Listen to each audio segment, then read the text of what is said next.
नाज़रीन, झुडो में मुसलसल बरसात सबब वरी तबाही आई आहे। बरसात सबब मुख़्तलिफ़ इलाइक़नि में गोॾे जेॾो पाणी बीठल आहे। उन हवाले सां रिपोर्ट करे रहियो आहे मोहम्मद हसन कच्छी।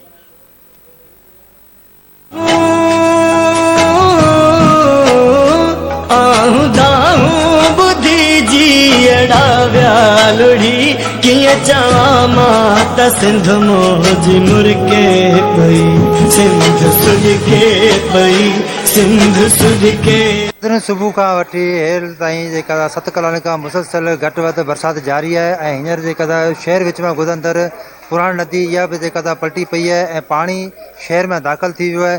इन हवाले सां हिते शहरी तमामु घणा परेशान आहिनि ऐं शहरनि सां कहिड़ा मसइला न अचो त शहरनि सां ॻाल्हि करींदा। 7 कलाकनि खां हलंदड़ बरसाति खां पोइ शहर में गोॾे जेतिरो पाणी बीठल आहे।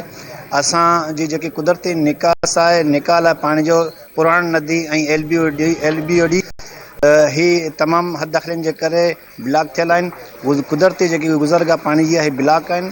असीं आला इख़्तियारनि खे इल्तिजा करियूं था त महिरबानी करे हिन जो प्रॉपर बंदोबस्तु कयो वञे त हर साल जीअं असां वटि तालका जुडे में बरसाति खां पोइ जेको सैलाबी सूरत हाल थिए थी, इन मां असांखे निजात मिले। गुज़िरियल महीने खां बरसातनि जो सिलसिलो जारी आहे ऐं हींअर शहर जी सूरत हाल इहा आहे त पुराण नदी जंहिंमें बरसातनि खां कुझु ॾींहं अॻु में जेका बंदि बदन जे लाइ माण्हू LBOD जा आया हुआ, पर सियासी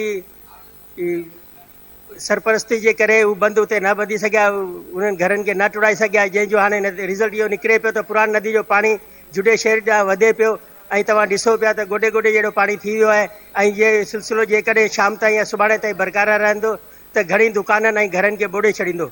ऐं फ़िलहाल मुकमिल तौर ते शहर सैलाबी सूरत हाल सां दोचार आहे। मीर पीर कुझु करनि कोन पिया, न बंदि बदन पिया, न ॿियो न टियो। माण्हू लुड़नि पिया, ही सुता पिया आहिनि। हेॾां रोडनि ते रस्ता बंदि, गाॾियूं बंदि, अचण वञण वारी आवाम परेशान, सभु परेशान आहिनि।